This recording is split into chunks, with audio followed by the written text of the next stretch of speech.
কোর্টে যাওয়ার অধিকার তো প্রত্যেকের আছে। আমার যদি মনে হয়, আমার সরকারের যদি মনে হয়, বা যার বিরুদ্ধে তদন্ত হচ্ছে তার যদি মনে হয় যে অন্যায়ভাবে তদন্ত করা হচ্ছে, সেটা আটকাতে মামলা করার যে অধিকার তো ভারতবর্ষের সংবিধান প্রত্যেকটা মানুষকেই দিয়েছে।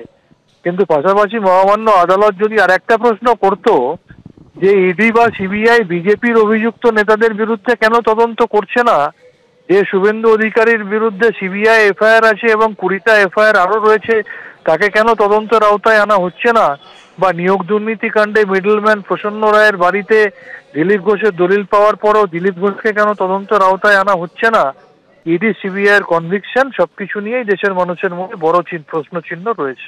সাধারণ মানুষের এই আশঙ্কা আছে এবং বিরোধী দল হিসেবে আমরাও এটা আশঙ্কা করছি। তদন্তের গতিকে বাড়াতে হবে।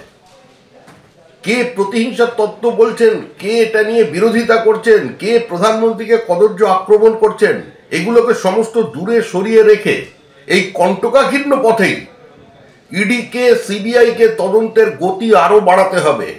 এটাই রাজ্যের মানুষ চাইছেন এবং বিরোধী দল হিসেবে এটাই আমাদের একমাত্র চাওয়া।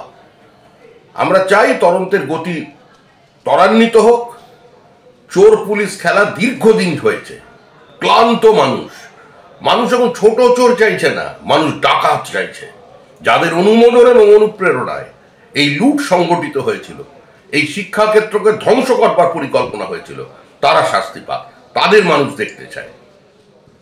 আজকে আদালতে বিচারপতির প্রশ্নের মুখে সোনার কেল্লার প্রসঙ্গ আনে সিবিআই। সেখানে সিবিআইয়ের আইনজীবী বলেন, গোয়েন্দারা যখন সোনার কেল্লায় যাচ্ছেন তখন তাঁদেরও কাঁটা বিছানো পথ পেরোতে হয়েছিল। কাঁটা বিছানো পথ পেরিয়ে সত্য অনুসন্ধান করতে পেরেছিলেন গোয়েন্দারা। এখানে আমরাও আশাবাদী, বিচারপতির উদ্দেশ্যে বললেন সিবিআইয়ের আইনজীবী। আদালত ভেবেছে এবার বেআইনি চাকরি বাতিলের প্রক্রিয়া শুরু হবে। প্রাথমিক নিয়োগ দুর্নীতি মামলায় এমনই মন্তব্য মাননীয় বিচারপতি অমৃতা সিনহার।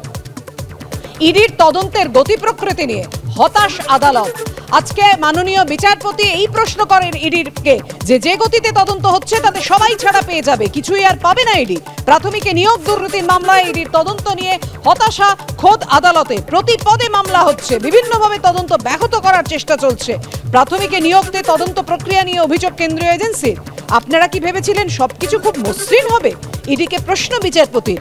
দুর্নীতির তদন্তে আরো কিছু সম্পত্তি চিহ্নিত হয়েছে, শুরু হবে বাজেয়াপ্তর প্রক্রিয়া। কণ্ঠস্বরের নমুনা সংগ্রহ করেছি, তার রিপোর্ট আসবে, তাই সময় লাগছে।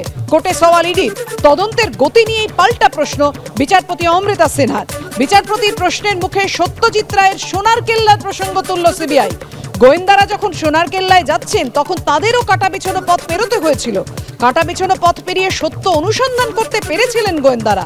এখানেও আমরা আশাবাদী, বিচারপতির উদ্দেশ্যে বললেন সিবিআইয়ের আইনজীবী। আদালত ভেবেছে এবার বেআইনি চাকরি বাতিলের প্রক্রিয়া শুরু হবে। প্রাথমিকে নিয়োগ দুর্নীতি মামলায় এমনই মন্তব্য মাননীয় বিচারপতি অমৃতা সিনহার।